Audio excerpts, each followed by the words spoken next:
Hello everyone and welcome back to Arctic Retro. So this is a special unboxing video, and the reason it's special is because I got this in the mail today.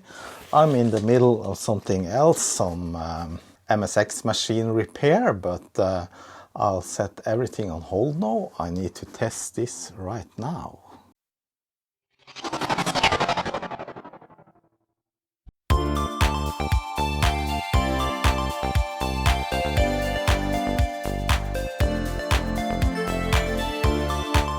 So let me just move away this old stuff and replace it with something new. This package. It came today from GameZone here in Norway. Let's open it up immediately. I'm pretty sure you already know what or guess what this is about, but that's fine. You've probably seen it already. You know, I'm always late to these kinds of things because I don't get it shipped or sent to me early for free like many other YouTubers. I have to wait and I have to buy it myself. But yes, it's this one, the Spectrum. So I think this is the fastest you could get here in Norway if you bought it yourself. I know other people have ordered it on Amazon and still waiting for it, but I ordered this early from the Norwegian shop and it came today. Took some time in the mail, but when you're waiting for something good, you just have to be patient. Oh, the box looks really nice. Yeah, shiny box. It has a little bend there on the box, but yeah, that doesn't matter. Very shiny. Yeah, so what is it briefly? Well, it's a clone of the ZX Spectrum, and it was made by Retro Games, and they released it just recently, a few days ago. You've probably seen already reviews of this from the bigger YouTubers already, and yeah, I've seen some of those myself, but I thought it'll be fun to make a short video about it for myself. I kind of collect these machines from the Retro Games. I have most of what they have released. What I'm missing is the Atari 400-800. I don't think it was released here in Norway, but I'll get it someday. But since I already have originals, it's not a big deal. All right, this is not an original, of course. As I said, it's a clone and it's built on some modern hardware, which actually runs the ZX Spectrum in an emulator, and the case and the keyboard is almost like the original. Like, let's take a look and compare. Here's the original, and as you can see, it looks exactly the same, except the writing is the Spectrum and not ZX Spectrum. This one I have done some work on before, composite mod, cleaning up, recapped, and 48K RAM upgrade, plus new keyboard membrane. And now it says needs a new TR4 and ROM, because it suddenly stopped working.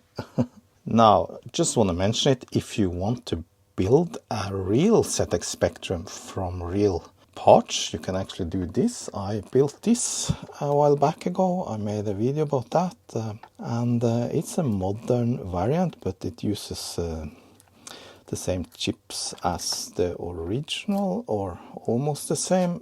I have some loose screws here, and because I have lent the ROM, and yeah, all the chips on this replication is modern variants of logic chips and new CPU and yeah, everything. But the ULA chip has been replicated using standard 74 logic chips. So just to mention that, you don't actually need to buy the Spectrum if you want an original. But enough talk about that. Let's just open this up and start playing. Check what's inside first.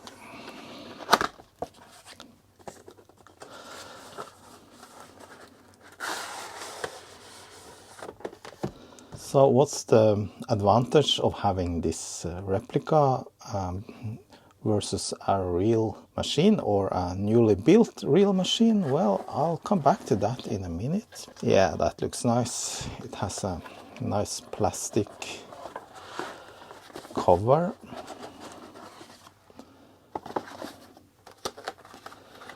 Put that to the side, see what else is in here. Yeah, the Spectrum introduction, so that's the user manual, and yeah, it's almost like the original. I think I have this original manual someplace. And inside here we have what? Yeah, it's a HDMI cable and a USB-C cable, and that's what you get. There is no power supply with this, and that's the new trend now. I mean, if you buy an iPhone for 1,500 euros, you don't get the power supply or charger for that either. So yeah, I think it's some mandate from the EU, but that doesn't matter. We can easily use one of the many other power supplies we already have in our houses, including phone chargers, yeah, USB-C, and you need a power supply capable of supporting 1 amps at least. So the HDMI cable, I don't bother taking that out because I have already one here ready. I put away the USB cable as well, I don't need it. So while I buy this, I think it's fun to play sometimes. I actually don't play that much games, and it's more of a collector's item for me. Even though I collect mostly original machines, I collect these too. So let's compare then. The new one, the Spectrum, and the old one. The old one feels a little bit heavier, but besides that they're pretty similar. Backside, yeah, almost similar. The vent holes are a little bit different. That was the underside, this is the backside. Of course, the old one, it has the old kind of ports. TV modulator output, microphone and ear for a cassette player, and expansion slot, and the 9-volt DC power input. And that's about it. It doesn't have any more than that. It didn't have any joystick ports. There's not even a power button on the old one.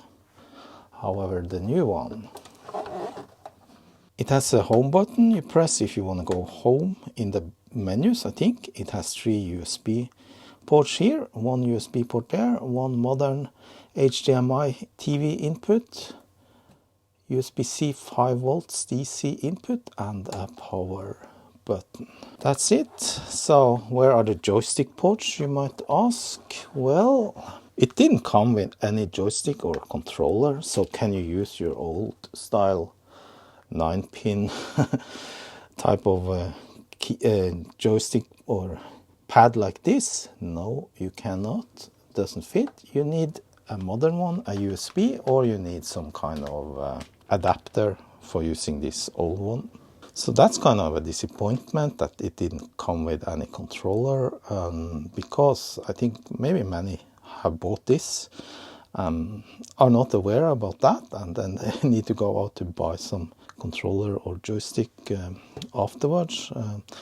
The Amiga, which came a couple of years ago, which is similar kind of product. I think it came with a controller, so I can use that, or else I find something else. I'm sure I have some USB controller somewhere.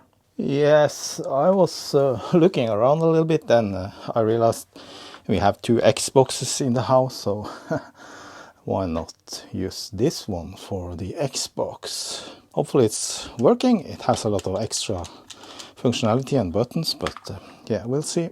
Some of the machines that came from retro games didn't have a real keyboard like the C64 Mini, but this one has a real keyboard. You can type, and it's the same kind of keyboard that you had on the original. It's the exact same kind of rubber, feels exactly the same. It's not a very good keyboard for typing or programming, but this machine has an advantage, is that all the keyboard, all the basic commands have shortcuts on the keyboard. So if you want to type go to, for example, you just press G when you are in basic. And if you want to type some of the commands that's above or in red, then you use either symbol shift or caps shift. So that works kind of nice. So that's all the comparison I will do with the old machine. Now let's focus on the features of the new machine. And why I am so excited about this, the Spectrum? Well, it's because I like the Spectrum machines. I think second to the Commodore machines, the Commodore 64, I actually think this comes. The Sinclair machines, I have several of those. This picture you can see some of the machines I have. And they're quite easy to debug and repair if you get an old one. There's a lot of accessories to the old machines and stuff like that. But let's take a look at the new one. And I'll start by opening it up because I'm a little bit curious to see what's inside. Try to be careful not to damage anything, make scratches or so, because I think this will go back in its box pretty soon and be stored in some shelf for later use. I will try it out and stuff like that, but I have other means if I want to play the old retro games. And someone said that they thought it was the actual original keyboard. A reproduction of it. So you could actually take an original keyboard, or you could take this keyboard and use it on a original machine. And for the price, I think this machine is quite cheap. The Spectrum, the one I built from parts costed me a lot more than this, maybe 3 times the price. Just the keyboard membrane, the case and the keyboard combined, if you buy those parts online now, I think only that cost almost the same as the Spectrum. Yes, and as expected, it contains just some small PCBs, and it has some metal weights to make it heavier, and the keyboard membrane and connectors, they look exactly like the original ZX Spectrum has. I'm not going to go into the details of how this is implemented, if it's an FPGA or something else. I'm not really sure. I haven't dug into it, but that doesn't matter. It's some kind of emulation, but when you run the actual games and the basic operating system, it is actually the same code that runs, only it runs on some different and more modern hardware. And since I'm not sponsored, I paid for this myself. I can say whatever I want. I can do whatever I want with it. I'm not one of the lucky guys, and my serial number starts with 44,000. So that's kind of late, I guess. Let me just make room here and hook it up, see what it looks like on the modern TV. By the way, this is a video I'm working on now. It's gonna come, not the next, but the one after there, I think. So I wonder, do I need to recap this or do a composite mod? Nah, I don't think so. I think it's good. I didn't see many electrolyte capacitors in it. Oh, I already tainted it with some fatty fingers fat. Clean it up later. Let's just hook it up then and see if it works. I saw some reports on the Spectrum, the ZX Spectrum group on Facebook, people having got machines that didn't work, or they were in some service mode or whatever. It's funny, I just mentioned it in that group on Facebook. There's been a lot of discussions lately. Some are very fond of the Spectrum, and there are some old-timers, obviously, like there's everywhere, that think this is crap and you should only have the real machines. But that's how it is. I don't care about that. I found a power supply now, should be sufficient, and USB-C. And we need some HDMI. That's there. Already hooked up to my TV. Okay, let's turn it on then. I'm not going to be using any capture device for this. Just going to film from the screen, and there are obviously some glare and light reflection. Sorry about that. Alright, turning it on. Just takes a few seconds before it boots up. Yeah.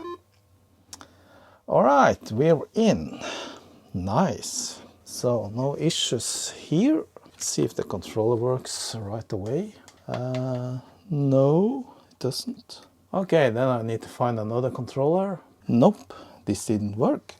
I don't know why it's blinking. I think there's some bad contact. I haven't used this for a long time. It's mostly my son that uses the Xbox. I'll find another one. Yes, I didn't have to go far. This is the one that came with the Amiga. It's called the A500. I know they sell separate controllers also. Yeah, if you want, but you should be able to buy these or similar kinds on almost all electronics shops. However, this doesn't work either. So, was is los? Okay, I'll try and restart it. Maybe it crashed with that Xbox controller. Yes, I think it was that.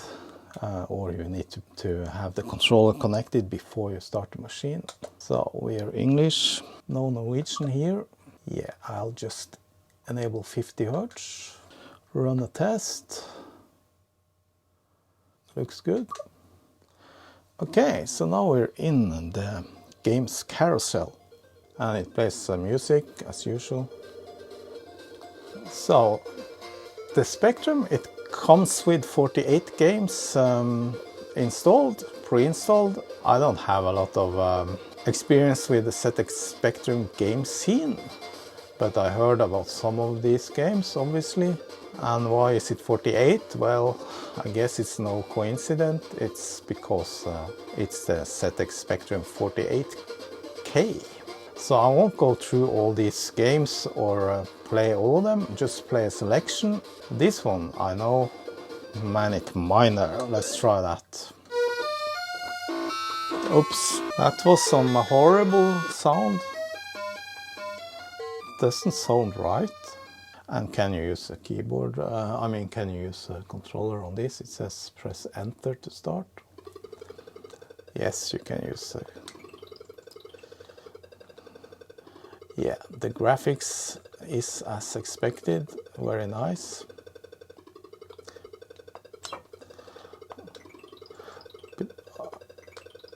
But I die immediately as usual.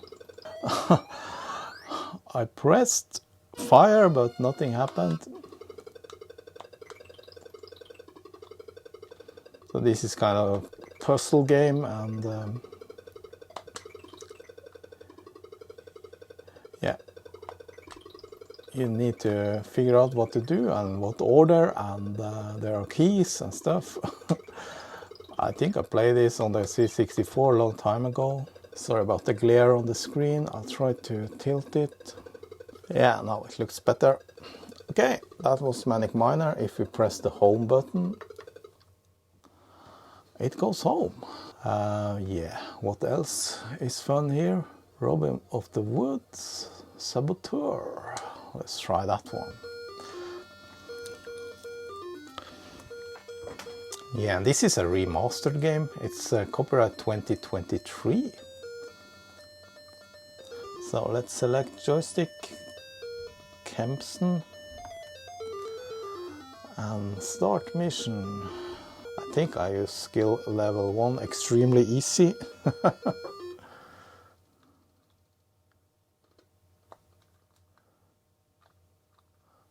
Okay.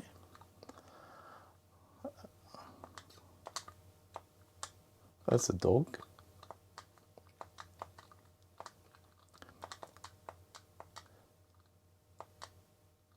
Okay, mission failure. I had one weapon, I think. I think I misused it. Let's try once more.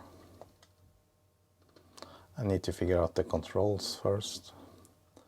So that's jumping and kicking, climbing, duck, and of course fire is probably shooting. But if I only have one weapon, I need to be careful and use it on that dog. Oh, well, I just ran past the dog. Okay, back again. No smoking.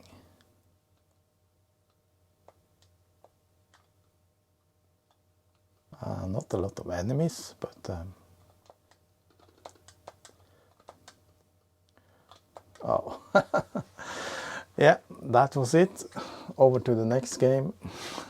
School Days, Snake Escape, Spellbound, Starquake. That sounds fun. Okay, we're gonna use Kempson joystick again. D, start game, or is it 0? Okay. What the heck is this?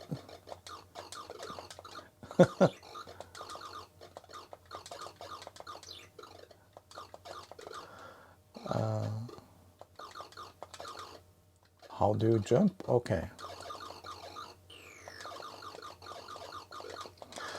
This must be one of the strangest games ever.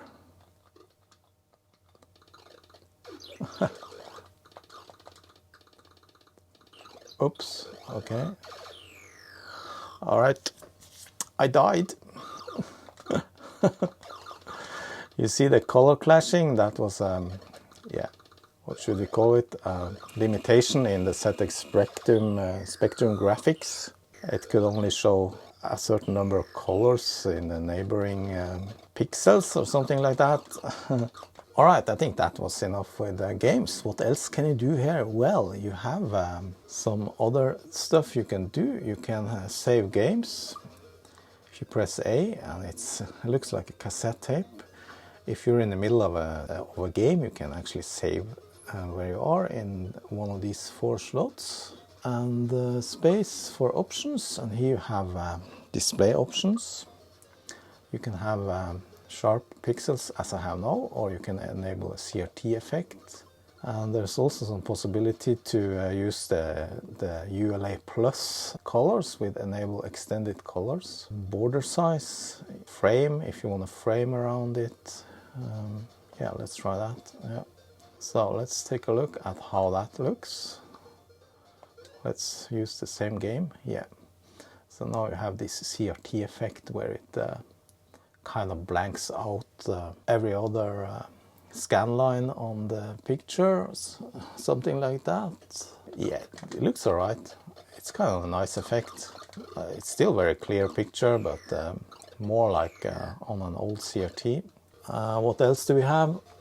We have language already seen at the installation, and advanced options. So this is music volume, boot mode into carousel or classic mode. Classic mode, yeah, we'll need to try that. And what happens then? Let's restart it. Yeah, now it boots into how you boot into a regular ZX Spectrum. You go into basic. Now you can start programming. So let's write a small program here. Print.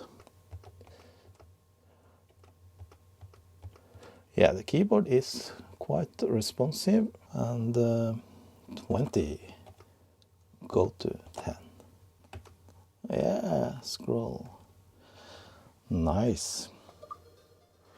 Yeah, it doesn't only support the original ZX Spectrum 48K, it can actually emulate 128 plus 2 and plus 2A, and also something called a universal, which is, I'm not really sure what that is. It's some kind of universal ROM that can be used on many of those machines, I think. There's a tape loading speed, because you can actually turn this into simulating loading tapes. And then you have the joystick type, and you have the possibility to map the joystick controls. Probably recognizes its own branded joysticks.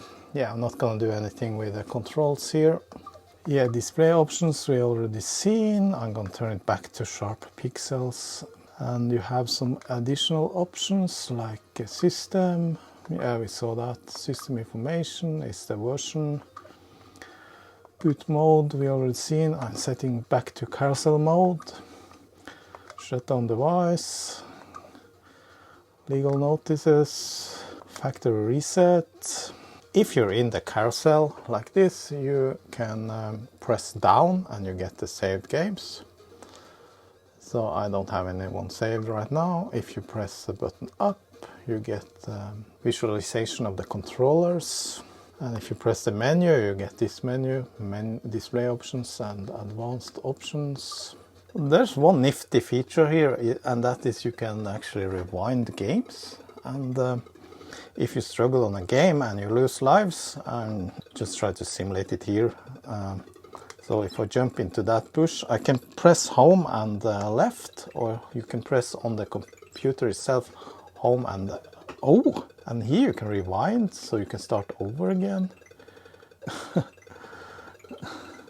So that's kind of cool. If I rewind, you can rewind up to 40 seconds. See, forward and backwards. So I want to start there and press B, and then it counts down, and I can continue the game from there. So that's kind of cool. You can replay without losing lives, and yeah, it's kind of cheating, but yeah, I don't care about that. So there's only 48 games, and what do you do if you want to play some other games than the one that's built in? Well, then you need a USB stick like this. This isn't actually a USB stick, it's actually a SD memory card adapter, but it should work like a USB stick.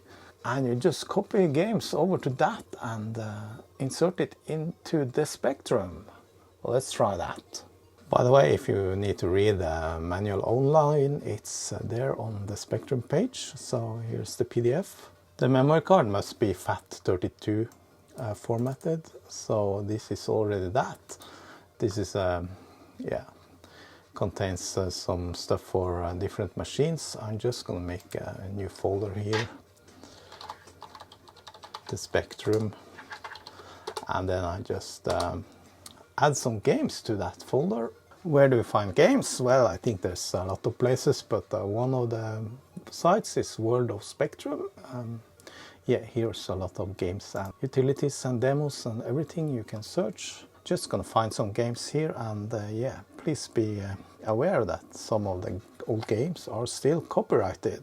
Yeah, so I just prepared some files here on the memory card, on the USB stick I mean. Then simply insert it into the Spectrum. Always the wrong way around, and you always have to try it 3 times. No, that was only 2 times. No, it should pop up. Yeah, I heard something pop. There we have it, the memory stick, and we get the browser. It has a lot of different folders, not for this machine, but that's the folder I made.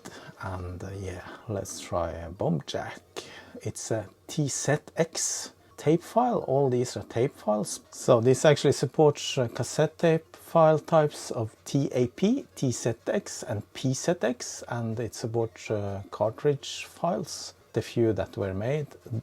That's ROM files, and it also supports snapshot files, SZX, Z80 and SNA, and you can have playlist M3U, I guess that's for music. No, I just read the manual. The M3U extension is used for playlist if you want to have several tape images in one game. Like if there's a game that consists of several tape files, then you need to load them all.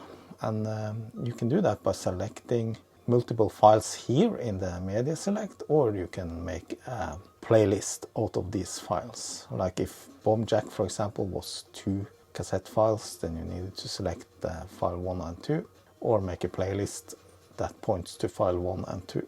But be aware that, as I understand it, not all games work on the Spectrum. I've seen some reports of that. I'm not really sure why, but I'm sure there's some updates coming to this in the future that will make more games work as we go along.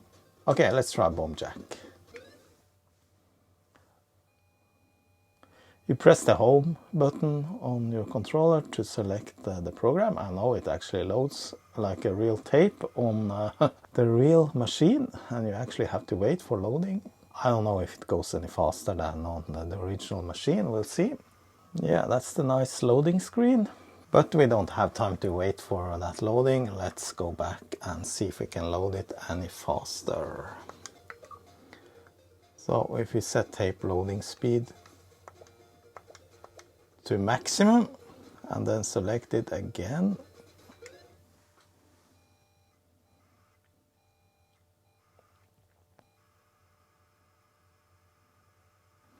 yeah, that seems to load quite faster. Yeah, okay, the title screen is there already, and you don't get the border flashing. I don't know why they just couldn't parse the whole file and load it instantly. Shouldn't be a problem. Maybe it's possible. Maybe I didn't understand how to do it. Yeah, that was quite fast. Let's change to Kempson P and one player start. Yeah, this is a nice game, but don't hit the monsters.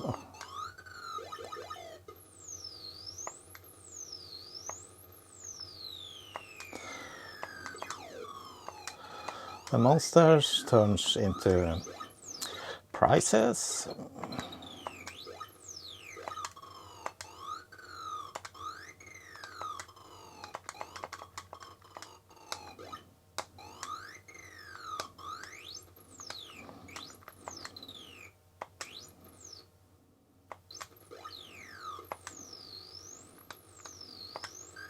Oh no. Okay, I'm gonna clear this level. Yes! It's not that hard. Okay, let's try one of the others from the memory card. Yeah, Renegade 128K. I don't know if you load this, if it will work automatically and change to 128K mode. Let's try that then. Or you have to change mode yourself. Yes, I actually aborted that and it actually changed into 128K automatically, so no need to do that manually. Let's load it again, see if it works. Well, it just went into basic. I don't know if that's because I aborted it first. Let's try once more, because it seemed like it, if I abort the loading and then go back again to load it, it seems like it continues from where you aborted it. But then it goes into this, just into basic. So that doesn't work then. Let's try +2A then, see if that works any better. And turn off the extended colors. There's another variant there, that's a tap file. We can always try that. No, that's the same. Let's try the other one. No, that definitely did not work. It stopped, showed the title screen, but then did nothing. So, as I said, not everything works. Let's try Rambo then. Yeah, that actually loaded instantly. J for joystick, enter to finish, S to start. Oh, I thought that my name was Rambo. Press any key. Awful music compared to the C64 version. And it doesn't work with the joystick. Nothing happens here. One thing that's an advantage here, if you get into trouble and the program hangs or something and you need to restart it, it's really quick. You don't have to wait for loading again. So, nope, that didn't work. So you need to use the keyboard. That's how it is. Not everything is compatible. Cauldron then.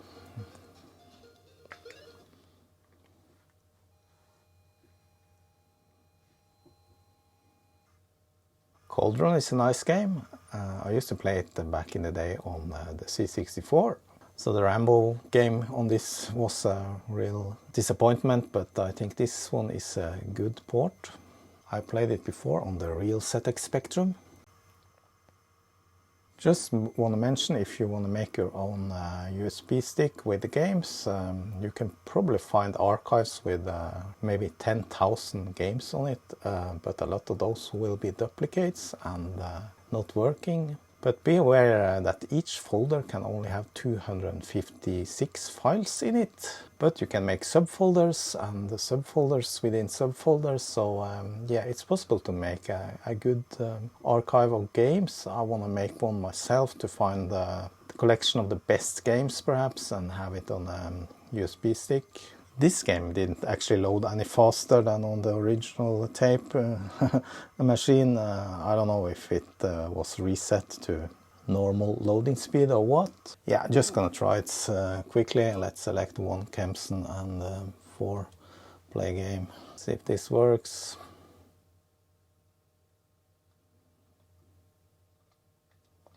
No, it doesn't. So I don't know why. Just try to take out and insert the controller again. So that's a little bit disappointing. Hope this is not a common issue on lots of games. By the way, I just saved that game now, and yeah, so I can go back to it later. Now I'm just turning it off. Maybe there's some kind of issue with the controller that made it stop working, and yeah, let me just restart it. Yeah, the tape loading speed was set back to normal. Why? No, it should load faster. Yeah, now it loads much quicker. If you want the 80s nostalgia by sitting and waiting 10 minutes for loading a game, then you obviously can have it on normal. So I selected Kempston again and 4 play game. And I know this game works on the real machine with a Kempston joystick interface. Yeah, now it works. So it seems like the controls at some point stopped working. So that's a bug. I'm gonna send in a bug report, I think. Yeah, kind of neat game. All right, back to the menu.